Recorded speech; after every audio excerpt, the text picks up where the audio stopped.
bienvenue dans Elles agissent, le podcast qui donne la parole aux femmes qui font bouger les choses. À chaque épisode, je donnerai la parole à une femme pour qu'elle nous présente son univers, son métier, ses convictions. Ce sera aussi l'occasion pour elle de nous parler d'un sujet en particulier qu'elle affectionne ou qu'elle souhaite nous présenter. Ce sont des femmes inspirantes qui nous poussent à nous interroger, à réfléchir, à avancer. Et moi, à chaque fin d'épisode, je suis vraiment motivée pour agir et j'espère que ça sera pareil pour vous. Vous connaissez certainement la définition de résilience. Vous savez, notre capacité à surmonter un choc traumatique. Il paraît que nous avons tous cette capacité en nous. Certaines femmes sont plus confrontées que d'autres à l'inimaginable, à l'impensable. Et elles arrivent à surmonter ça en faisant preuve justement d'une résilience, qui du haut d'un quotidien très tranquille, paraît surhumain. Cet épisode est une véritable leçon de résilience et de vie, et de l'amour de la vie.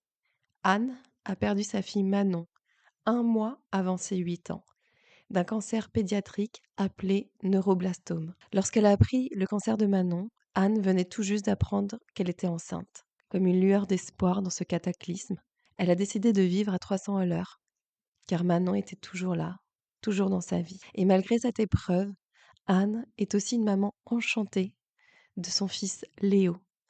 Elle le voit grandir et a choisi de voir la vie sous un nouvel angle, aussi rugueuse et violente soit-elle par moments. Parfois bercée par des vagues de joie et souvent rattrapée par des tempêtes de malheur, elle a décidé de vous choisir la vie, parfois envers et contre tout. Cette histoire est une véritable leçon de vie, de résilience, de courage et même de joie de vivre. Anne a créé une association, elle cherche des fonds pour la recherche, mais aussi pour développer ce qu'elle appelle le développement collectif, retrouver de l'humain dans la société. Pour elle, agir, c'est aimer, et l'amour est le moteur de tout. Choisir la vie, aimer la vie, s'engager, rien ne peut l'arrêter. Bonne écoute. Bonjour Anne. Bonjour Émilie. Je suis ravie de te recevoir au micro d'Elles agissent pour parler de toi, de ton parcours et de ton engagement. Oui. Et d'ailleurs, je profite pour remercier Isabelle qui nous a mis en relation, une ancienne d'Elles agissent, Oui, tout à qui fait. m'a fait connaître ton parcours. Donc, je suis très contente. Je vais te laisser te présenter pour commencer, à la fois pour nous présenter qui tu es personnellement, professionnellement. Qui es-tu? Alors, Anne Herbert Lorenz, 57 ans, parisienne, on va dire, depuis 20 ans, puisqu'originaire de Saintes en Charente-Maritime, que j'ai quitté en 2003 pour venir m'installer en région parisienne, donc à Vélizy. Suite au décès de ma fille Manon à l'âge de 8 ans, enfin 1 mois avant ses 8 ans, d'un cancer pédiatrique qui s'appelle le neuroblastome. À l'époque, je travaillais chez Alcatel CIT, donc à Saintes. J'ai bénéficié d'une mutation professionnelle, toujours sur Alcatel Vélizy, CIT. Et à l'époque, j'étais, assistante de direction générale. D'accord. Métier que j'ai exercé pendant 35 ans. Et puis cette année, enfin en fin d'année dernière, j'ai basculé en ressources humaines pour m'occuper de talents, culture d'entreprise, coaching, training, etc. D'accord. Ça fait bien évidemment suite à ma formation HEC en executive coaching avec une amie commune, Oui, Jessica. une autre. Une Tout à fait. autre, voilà. Ouais. En étant une maman désenfantée de Manon, je suis également une maman enchantée de Léo, qui aura 25 ans au mois de février, et D'accord. donc qui avait 3 ans et demi lorsque sa sœur est décédée. Mhm. Donc on va dire que ça a été le plus gros combat de ma vie, la maladie de Manon. Ouais. Et bien évidemment son décès, mais je crois que ça a fini de forger ma façon de voir la vie, et de m'accrocher à cette vie, si fragile soit-elle,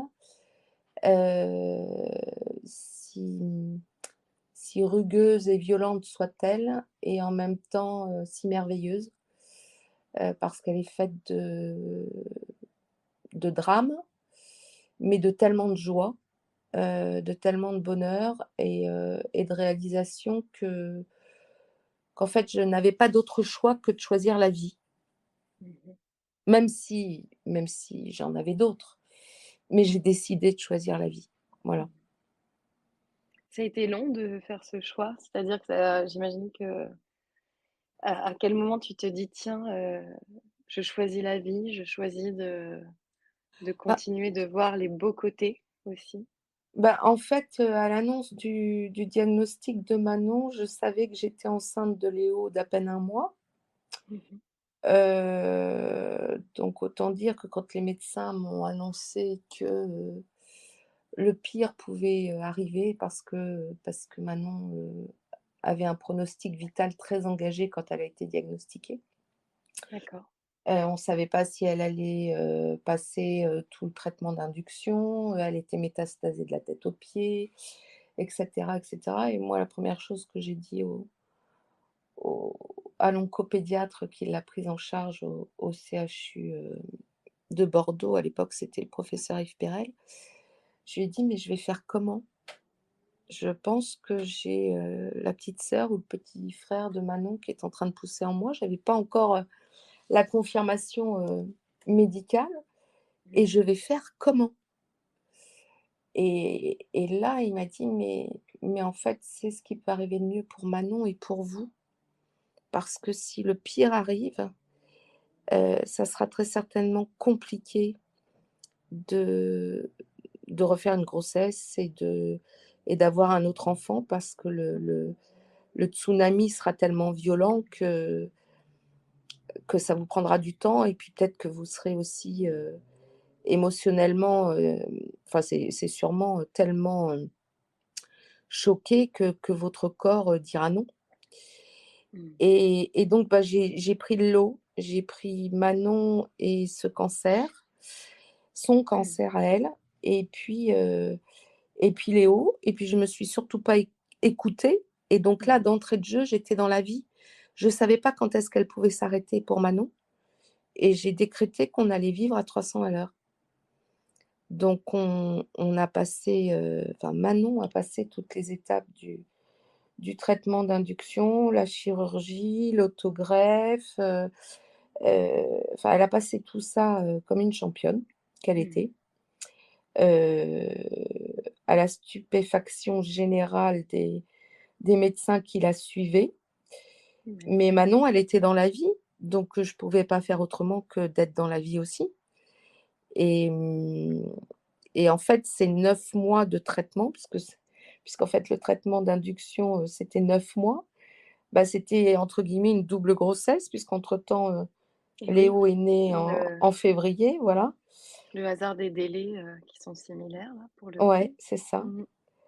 Un petit clin d'œil aussi, c'est que Manon, elle Mmh. est née le 9 août, 1994. Le 9 août, c'est le jour de la Saint-Amour et mon Léo, il est né le 25 février 99, le jour de la Saint-Roméo.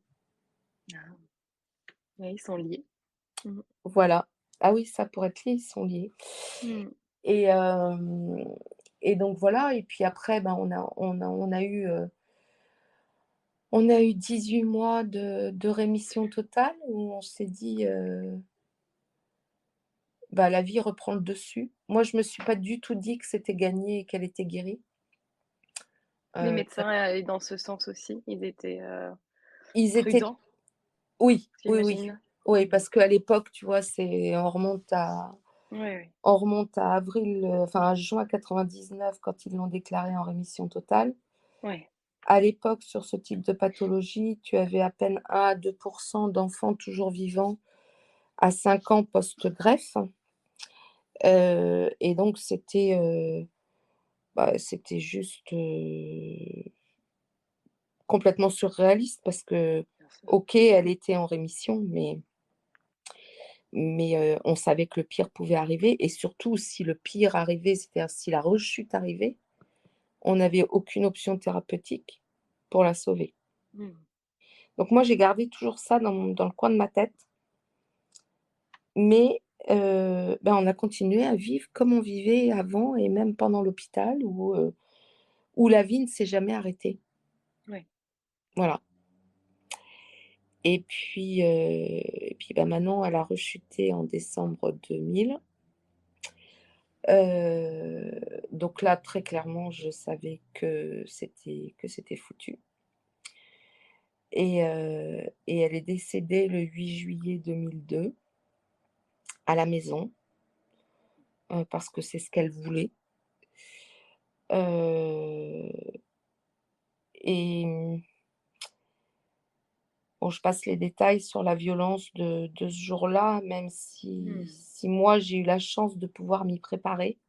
Je compare toujours, enfin, j'aime pas faire des comparaisons, mais je pense toujours aux parents qui malheureusement, perdent d'une seconde à l'autre, leur enfant dans un accident de voiture, sur un terrain de foot avec un arrêt cardiaque, ou, des enfants qui sont enlevés et où on ne sait jamais ce qu'ils sont devenus. Qu'ils deviennent, ouais. Voilà. Mmh. Donc moi, Mmh j'ai mh. toujours positivé, notre situation en me disant que, j'avais eu la chance de pouvoir me préparer à son départ et que j'avais pu savourer, à leur juste valeur les 4 années, entre l'annonce de la maladie et son décès et donc bon voilà, ça n'empêche que le jour où ça arrive, Bien sûr. parce que tu l'as aussi, fortement demandé, je Mmh. dirais que j'ai prié, pas tous les dieux de la terre parce que ma croyance en Dieu est quand même un peu ébranlée, mais je Mmh. crois en plein d'autres choses et en la vie en particulier et où j'ai dit: «Stop, ça suffit, ça sert à rien de s'acharner, on sait pertinemment qu'elle s'en Mmh. sortira pas» et elle était dans le coma de toute manière et j'ai eu la chance, mais inouïe, merveilleuse et tellement chaleureuse d'avoir une équipe de soins palliatifs à mes côtés, mon médecin traitant qui était en fait une amie d'enfance, hem, le l'infirmier qui s'occupait de Manon et cetera et puis, ma famille, mes parents, mes amis, Mmh. et cetera qui étaient autour de moi et du coup, voilà, ça a été Manon, elle s'est libérée en le jour où elle est décédée, heu et en fait, j'ai préféré, même si la violence est indescriptible et indicible, je préfère 1000 fois savoir là où elle est dans un ailleurs sans douleur que les dernières semaines de sa vie qui Mmh. ont été un calvaire, sans nom. Ouais, bien sûr. Donc voilà. Et donc après cette épreuve, l'association est arrivée combien de temps après? Ah, alors en fait, donc là, on est en juillet 2002, dans la foulée, en fin d'année 2002, lors de mon entretien annuel de performance, je demande à être mutée en région parisienne. Mmh mh. Tu t'installes, tu t'occupes de ton petit bout qui a 3 ans et demi et pour lequel, c'est quand même un nouveau gros chambardement, quoi. Il a plus sa sœur, il est dans une ville qu'il connaît pas, il a plus ses Mmh. repères et cetera. Donc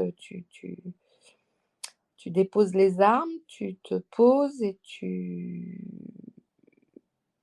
vas petit pas à petit pas. Très clairement, c'est en arrivant à Vélizy que j'ai décidé de regarder ce qu'il se faisait en matière de recherche médicale parce que c'était vraiment mon fer de lance. Moi, je voulais absolument faire quelque chose pour la recherche. Je n'arrivais pas à Mmh mh. encaisser que sur tous ces enfants-là, c'est alors 2 500, je pense qu'ils étaient un petit peu moins il y a 25 ans, mais chaque année, c'est 2 500 nouveaux cas d'enfants, adolescents, jeunes adultes avec un cancer. Enfin, on passe même les 3 000 d'ailleurs. en intégrant les jeunes adultes. C'est 500 enfants qui décèdent chaque année et ça, pour moi, c'était pas supportable, donc je voulais absolument partir là-dessus et donc je commence à naviguer sur le net. Alors, en 2003, c'était il y a 20 ans Mmh. et en fait, il y avait une fondation à Brest, la fondation Lou Salomé et en 2003, c'était tout. Ah oui, d'accord. Ouais. Et je rentre en contact avec, Babette, la maman de Lou Salomé, qui est décédée elle aussi en juillet, mais 99, d'un neuroblastome métastatique comme Manon. Donc du coup, ça crée des liens, Mmh. tu peux parler à un père quoi, à une père Mmh.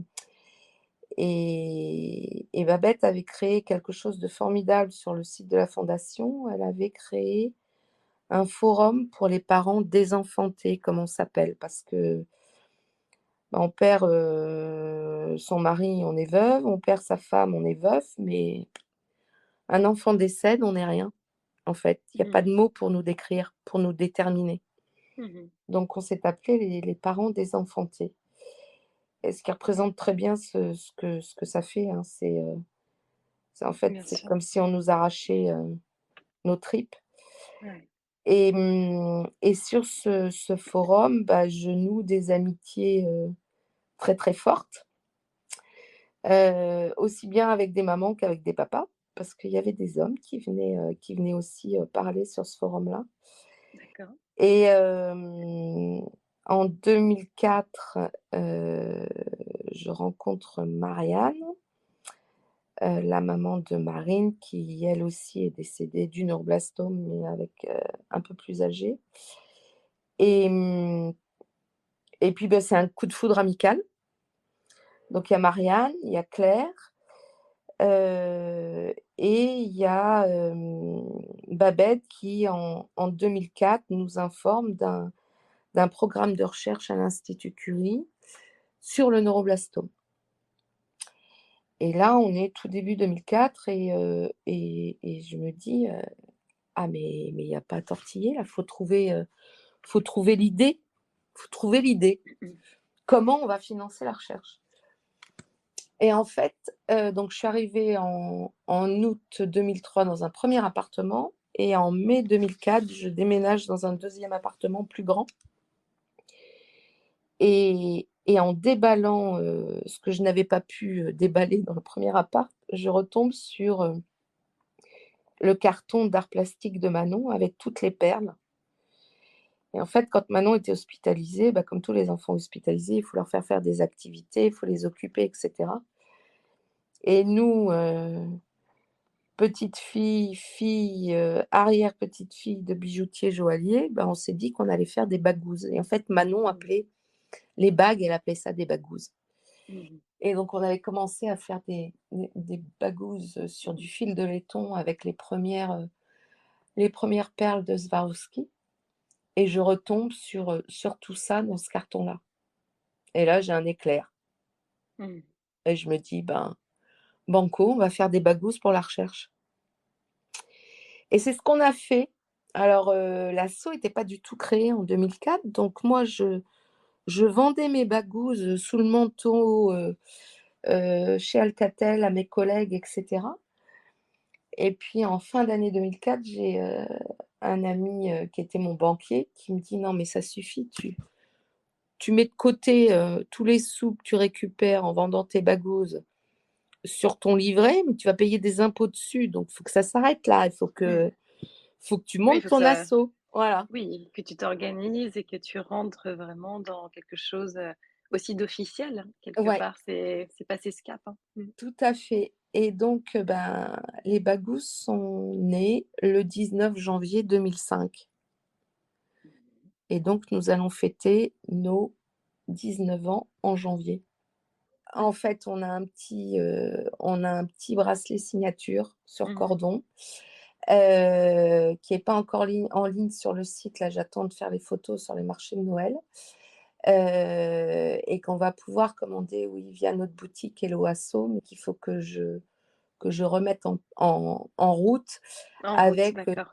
avec tous les articles, de sport puisqu'on est parti sur de l'événementiel sportif. Mmh. Donc on vend, des t-shirts, des sweats, et cetera et là, c'est le projet, début 2024 de réactiver la boutique. Après on a des sportifs au grand cœur qui décident de partir, faire, le raid Amazon, le Mmh. médathlon en stand-up paddle, on a notre Oui. fée magique, Marion Joffre qui est la nageuse de l'extrême par excellence puisqu'elle, sa spécialité, c'est de nager, en eau très froide. Mmh. Et Marion a eu, alors qu'elle avait 5 ans, un cancer pédiatrique très rare. Heu, Elle a pour seule séquelle, un majeur, amputé et elle a une rage de vivre, énorme et elle se confronte aux éléments, avec un sourire absolument radieux. Voilà. Hem et toi, ton engagement dans l'association, hem, ça inclut quoi dans ta vie au quotidien? Ça Alors, mon gros souci, c'est que je suis engagée en tout et tout le temps. ouais, c'est ça. Mmh. Donc d'abord professionnellement, j'ai la chance d'exercer un métier, qui m'enchante et dans lequel je m'éclate vraiment, où en fait, je suis heureuse au travail, ce qui par les temps qui courent n'est pas monnaie courante, hein, donc c'est pour ça que je tiens à le préciser. Hem, j'ai un champ d'action, qui me permet, de prendre du temps aussi pour gérer, la partie associative, Mmh. sans entacher, mes objectifs, professionnels et l'association, bah, là, par exemple, sur la fin d'année, je pose, une semaine de vacances, la semaine d'avant Noël, je la pose en congé pour pouvoir, bah, gérer les paquets cadeaux, avec, tous les bénévoles Mmh. qu'on a autour. Mais en fait, si la présidente de l'association, elle mouille pas la chemise et elle met pas les mains dans le cambouis, ça fonctionne pas, quoi. Il faut, mon engagement, il est là aussi, c'est que je peux pas laisser mes bénévoles, enfin nos bénévoles qui sont des fidèles depuis la création de l'asso. J'ai des bénévoles qui sont là depuis 19 ans. On en embarque de nouveaux, tous les ans, mais le noyau dur, il est toujours là et ça fonctionne, bah, parce que je laisse jamais tomber l'affaire. J'ai voulu lâcher l'affaire, parce que j'ai eu le décès de Manon, mais j'ai mon mari qui est décédé, ça fera 10 ans le 19 décembre. À ce moment-là, j'ai dit: «Bon, c'est bon, le médical, j'arrête, Oui. j'ai besoin de lâcher prise là, il faut que je respire, il faut que je reprenne de l'oxygène et tout» et donc j'ai passé la main pendant en fait, 3-4 ans, mais bon, j'étais toujours dans l'ombre et les filles me disaient: «Mais les Bagous à Manon sans toi, c'est pas les Bagous à Manon, quoi». Mais les Bagous à Manon, en fait, c'est une Mmh. équipe, c'est pas moi, c'est cette équipe-là, c'est des parents d'élèves de l'école de Léo qui sont devenus des amis et en fait, les Bagous à Manon, elles sont nées dans la cour de l'école de Léo. C'est Et c'est c'est une l'élan de bande de solidarité. copines. Mmh. Oui, c'est une bande de copines, c'est pas de prise de tête, c'est pas de prise au sérieux, et c'est ce qui fait notre force, en fait, c'est qu'on a des valeurs très très fortes d'intégrité, de, de don de soi, de partage, de solidarité, de bienveillance. Il y a jamais, tu vois, il y a une ou un bénévole qui peut pas être là, il y aura jamais un mot de travers, il y aura jamais une remarque désobligeante en disant: «Ah tiens, celui-là, il est pas venu, elle est pas venue», Bien sûr, jamais. bien sûr. C'est Mmh. c'est vraiment une équipe et quand il y en a une ou un qui va pas bien, toutes les autres sont là, pour relever, les manches et pour venir en support et cet esprit d'équipe, c'est celui qui m'a toujours animée depuis que je suis môme. Moi, en fait, je suis une chef de bande depuis que je suis toute petite. Voilà, j'ai ça en moi, j'ai l'accompagnement en moi depuis toujours et je le déploie, dans le milieu associatif comme je le déploie, dans mon milieu professionnel, le sens du service, le sourire, les rires parce que voilà, je pars du principe que, bah, oui, il y a des choses graves tous les jours. Moi, il y a pas un seul jour où j'apprends pas que, un tel, est frappé par la maladie, un Mmh. tel a perdu, son père, sa mère, son fils, sa fille, enfin, il y a en fait, tu as pas une semaine où tu as pas une mauvaise nouvelle, quoi. Mmh. Heu Ouais, c'est et sûr. et si on pouvait,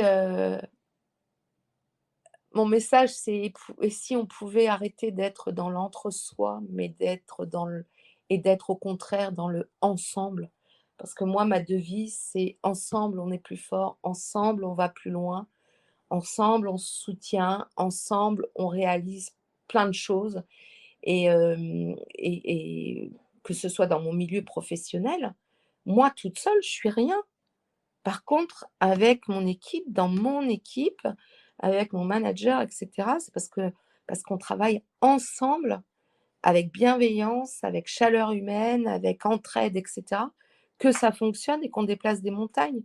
C'est la même chose au niveau de l'asso et Bien sûr, et ouais. et la vie, c'est ça, en fait. Mmh. Et merci beaucoup Anne pour, avoir pris le temps, de revenir sur ton parcours, sur ton engagement, sur, l'association que tu nous as présentée. Mmh. Avant de conclure, j'ai quelques questions, signature du podcast. J'aimerais connaître ta définition, d'agir. Pour toi, ça veut dire quoi? C'est Agir, c'est aimer mmh parce que pour moi, l'amour, c'est le moteur de tout. Alors ça peut paraître un peu, psychédélique comme truc, mais c'est, ce que je disais, choisir la vie, aimer la vie et donc du coup, tu agis, tu t'engages, heu, il y a rien qui peut t'arrêter. Oui, oui. C'est, c voilà, ouais, pour moi, c'est ça. Et est-ce que tu as une femme au quotidien qui te motive, qui est dans l'action, qui t'inspire et dont tu voudrais, nous parler et nous dire, en quoi, c'est une femme qui agit? Alors, la première dont je vais parler, elle n'est malheureusement plus là, mais c'est quelqu'un qui m'a énormément inspirée, c'est sœur Emmanuelle Oui. et indépendamment de toute, croyance religieuse, heu, elle était, tellement aimante et engagée, que voilà, c'est quelqu'un qui m'a beaucoup marquée. Heu et puis après, dans les femmes qui m'anime, bah, en fait, je dirais que j'ai pas de préférence particulière, mais c'est toutes celles qui s'engagent, pour faire bouger les lignes, pour faire avancer les choses, que ce soit en matière heu, de respect, heu, de, de choix, de s'affirmer en tant que femme et affirmer ses choix et ses décisions. Heu et je te dirais, mes amis proches, je vais penser à Jess, je vais penser à toi, je vais penser à mon amie Isa, je vais penser, à Catherine Cerizet, voilà, à toutes celles qui en fait se posent juste la question de se dire, «Et pourquoi on n'irait pas? Faut qu'on y aille». Donc Oui, on y va et on agit. oui, Donc c'est tout à chacune qui décide de s'engager et d'agir, tout à fait. sur les Et femmes en ben, général. Ouais, c'est vrai. Merci beaucoup Anne pour ces paroles, pour voilà, pour cette philosophie de vie aussi et le message que tu viens de passer dans cet épisode. Bah, merci à toi de m'avoir donné cette opportunité-là Ouais, je et comprends. puis, bah, j'espère que ça en inspirera plus d'une. Je pense en particulier à toutes celles qui se battent, dans la maladie, leur propre maladie, mais celle de leurs enfants. Oui, Et puis celles qui, comme moi, ont vécu le pire et c'est vrai qu'aujourd'hui, je dis que, ça m'a forgée, ça a fait celle que je suis aujourd'hui, mais je pense qu'intrinsèquement, j'avais déjà tout ça au fond de moi et que ça n'a que révélé la force que je pouvais avoir. mmh, Et toutes les mamans lionnes qui se battent, pour leurs enfants, et contre la maladie, que ce soit les mamans malades ou les mamans aidantes, bah, on est toutes des femmes formidables et il faut pas l'oublier, quoi. Voilà, faut s'aimer. merci beaucoup. À très bientôt Anne. À Merci. très bientôt. Merci à toi. Merci. J'espère que cet épisode vous a plu. Merci d'avoir pris le temps de l'écouter. Et n'hésitez pas, si vous avez aimé, à le partager, à le commenter, à faire vivre la communauté Elles agissent. Je vous retrouve très vite pour un nouvel épisode. Et n'oubliez pas que des lives sont aussi disponibles sur mon compte Instagram emily.b-sophrologue et que vous pouvez aussi retrouver toutes les informations de l'épisode sur le site du podcast www.ellesagissent.com. À très bientôt!